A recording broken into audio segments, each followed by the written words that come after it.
जिस अयोध्या ने भारतीय जनता पार्टी को सत्ता के शिखर तक पहुंचाया, भारतीय जनता पार्टी इस चुनाव में उसी सीट को हार गई।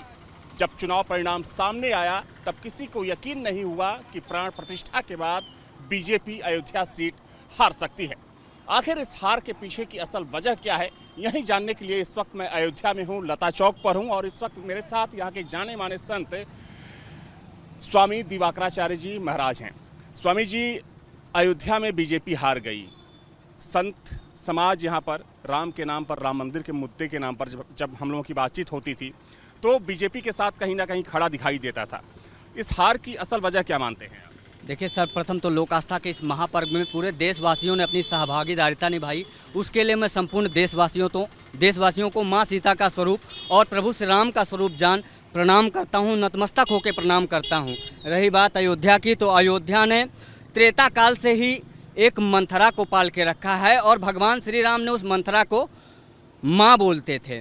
मंथरा ने अपनी सहभागीदारिता निभाई थी और भगवान राम को 14 वर्ष का वनवास हो गया था और ये निरंतर चलता रहा। माँ भगवती सीता के साथ भी हुआ। अयोध्या के ही कुछ जयचंदों ने, जो आज भी वो जयचंद अयोध्या में हैं और उनकी वजह से माँ भगवती सीता को भी वनवास जाना पड़ा था, तो ये पूर्व काल से ही चला आया है। अपितु भगवान राजा रामचंद्र थे, राम हैं और राम राजा रहेंगे अनंत काल तक। यहाँ अयोध्या ज़रूर भारतीय जनता पार्टी जो है सीट हार गई और इसके लिए पूरे देशवासियों में दुख है। न सिर्फ अयोध्या की जनता को बल्कि अयोध्या के साथ पूरे भारतवर्ष में, अयोध्या से कहीं ज़्यादा अयोध्या के अन्य लोकसभा सीटों, पूरे भारतवर्ष के अन्य लोकसभा सीटों के लोगों को बहुत तकलीफ है, बहुत कष्ट है। और साधु के लिए तो राम से बढ़कर तो कुछ होता ही नहीं है।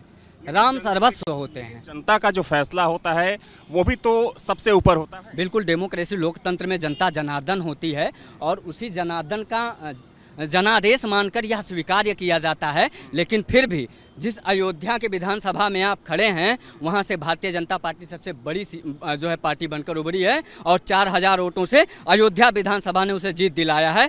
अपितु जो 3 विधानसभा अन्य विधानसभा थे, फिर चाहे वह मिल्कीपुर हो, अन्य और जो विधानसभा थे, वहाँ कहीं से 6000 कहीं 7000 वोटों से ये लीड नहीं कर पाए, हार गए।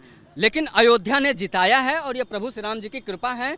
मैं पूरे अयोध्या के जनपद वासियों को, ये सब प्रभु श्री राम के ही स्वरूप हैं, इनको प्रणाम करना चाहिए। और अयोध्या के लिए जो सतत संघर्षरत रहे हमारे राष्ट्रवादी नेता आदरणीय प्रधानमंत्री श्री नरेंद्र मोदी जी से अपील भी है, साधुवाद भी है, धन्यवाद भी है। और हमारे उत्तर प्रदेश के माननीय मोदी जी से भी नम आँखों से और बहुत गमगीन भी हूँ, गला भर आता है ये सोच कर कि अयोध्या भाजपा हार गई। अयोध्या नहीं हारा है भाजपा ने, बल्कि अयोध्या पूरे भारत में अगर भाजपा हार जाती तो कोई बात नहीं, अयोध्या जीती तो पूरा भारत जय श्री राम कहता। पर आज जो अयोध्या पे उंगली उठ रही है ना, वो अयोध्या हारने की वजह से है। आज लग रहा है कि अयोध्या वासियों ने फिर से वो त्रेता लौटा दिया जब माँ सीता को वनवास कर दिया था, प्रभु श्री राम को 14 वर्ष का वनवास कर दिया था।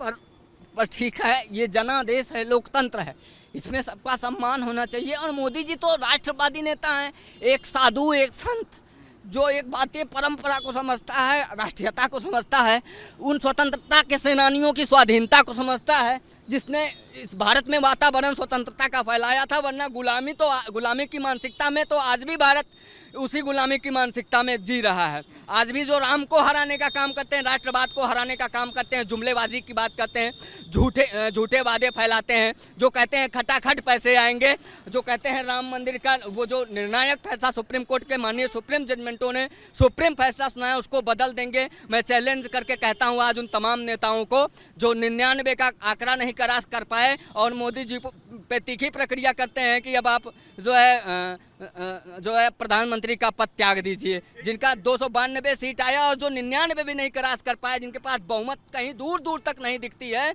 जिनको देश ने 10 को पहले नकार दिया, जिनका कोई अस्तित्व और कोई स्तर नहीं रहा, आज वह लोग कह रहे हैं, अंग्रेजन मैम कह रही हैं, उनके सुपुत्र जी कह रहे हैं, जिनका खुद का कोई अता लता पता नहीं है, वो जातीय जनगणना कराने की बात करते हैं। मैं निवेदन करना चाहता हूँ, अयोध्या की धरती से हमारे दिवाकराचार्य महाराज कि आप पहले अपना जातीय सर्टिफिकेट जारी करिए और भारत के जन जन को बताइए कि आप क्या जाति है। जातीय जनगणना हम तब स्वीकार कर लेंगे। आप तमाम लोग जो नेता जातीय जनगणना की जाति की बात की, कहा जा रहा है कि इस चुनाव में अयोध्या जो सीट हारी है भारतीय जनता पार्टी, उसके पीछे कहीं ना कहीं एक कास्ट फैक्टर ने भी काम किया और वो भी एक प्रमुख वजह है। क्या आपको भी लगता है कि जातीय समीकरण की वजह से भी बीजेपी की यहाँ पर हार हुई है? देखिए, जब हमारा प्रत्याशी जर्जर अवस्था में पहुंच जाए तो जो भारतीय जनता पार्टी या किसी भी पार्टी का जो आला कमान है उसे समझना चाहिए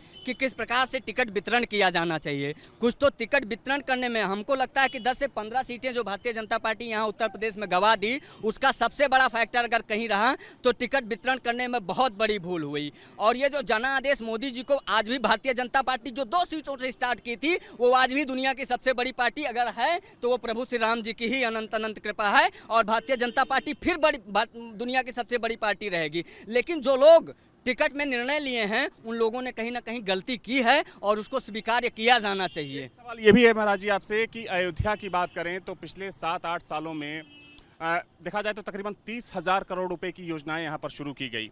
उसके बावजूद भी अगर बीजेपी हारती है तो क्या माना जाए कि ये जो योजनाएं शुरू हुई हैं या जिस लता चौक पर हम लोग खड़े हैं, जिसका निर्माण किया गया है, कहीं ना कहीं ये लोगों को उतना पसंद नहीं आया जितना पसंद आना चाहिए? देखिए, आज हमारे परम पूज्य मुख्यमंत्री श्रीमंत गोरक्षनाथ पीठाधीश्वर आदित्यनाथ योगी जी महाराज जी का जन्म दिवस भी है।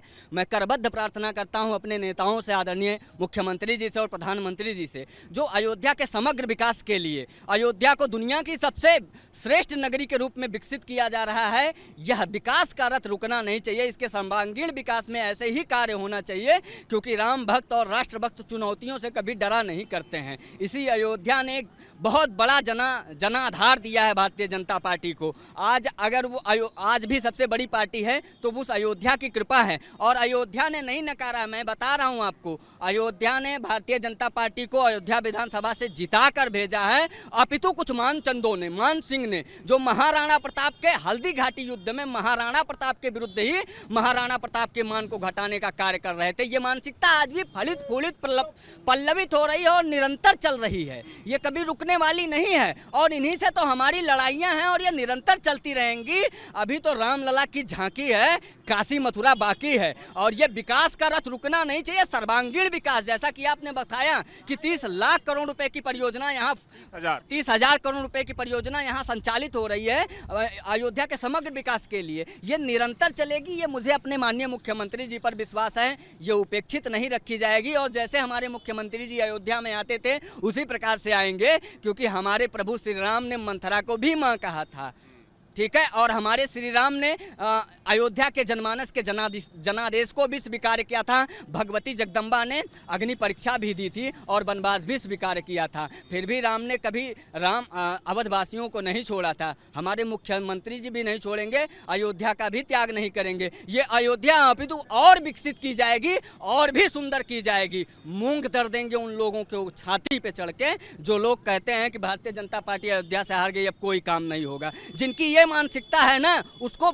आज भारत ने रौंद दिया है भारतीय जनता पार्टी को फिर से बड़ी पार्टी के रूप में, जो है राष्ट्रवाद को चुनने के लिए, विकासवाद को चुनने के लिए, परिवारवाद को नकारने के लिए। ये जो जुमलेबाद की बात करते थे, ये जो जन जन में एक जुमला फैला रहे थे कि संविधान खतरे में है, जिन्होंने 1975 से 77 के बीच में इमरजेंसी लाके हजारों लाखों की संख्या में राष्ट्रभक्तों को जेल में ठूस दिया, अनेकों बार जिन्होंने संविधान को खतरे में डाला। आज जो लोग जुमला फैला के लोगों के अंदर कि आज जो है संविधान खतरे में, ऐसे संविधान कांड लेके स्वयं को बचाने की चाह, अपने आस और अस्तित्व को बचाने की चाह में इतने ओछे और निचले स्तर की राजनीति पे उतर आए कि जनता से यहां तक कहने में नहीं चूके कि इस बार संविधान ही बदल दिया जाएगा। ये जुमला भारत ने नकार दिया है, राष्ट्रवाद को चुना है और इसीलिए भारतीय जनता पार्टी आदरणीय प्रधानमंत्री जी के नेतृत्व में पुनः जो है भाजपा सरकार बना रही है। प्रधानमंत्री जी हमारे फिर से प्रधानमंत्री बन रहे हैं और मैं पूरी तरीके से आश्वस्त हूँ और पूरी तरीके से विश्वास में भी हूँ कि जब प्रधानमंत्री नरेंद्र मोदी जी पुनः तीसरे टर्म में प्रधानमंत्री बनेंगे